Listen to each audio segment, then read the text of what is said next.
Ini gue mau ngomongin gimana caranya lu nge-reach lebih banyak penonton, lebih ke strategi yang mungkin lu ngomongnya kayak ini natural aja, tapi tanpa sadar lu sebenarnya ngelakuin itu. Apa yang lu lakuin, Mo? Nih ciri-ciri lagi gue breakdown lagi SDM rendah ya.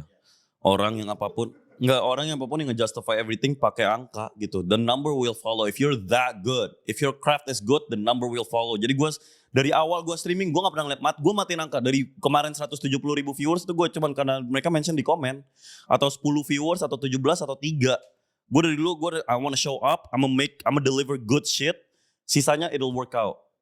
It'll work out because I trust in God, I trust in luck, I trust in myself. Jadi don't ever focus on numbers. Dan buat comeback lu dikit-dikit duit atau yang penting FYP, yang penting ini SDM lu berarti gak nyampe. Dan gue gak bakal ngomong sama orang kayak lu. Makanya tiktoker kan gak ada yang berani gue senggol kayak mereka ngomong aduh bener lagi. Ya emang bener. Ya emang bener, jangan pernah fokus ke angka sih. Itu the worst thing. Go off vibes.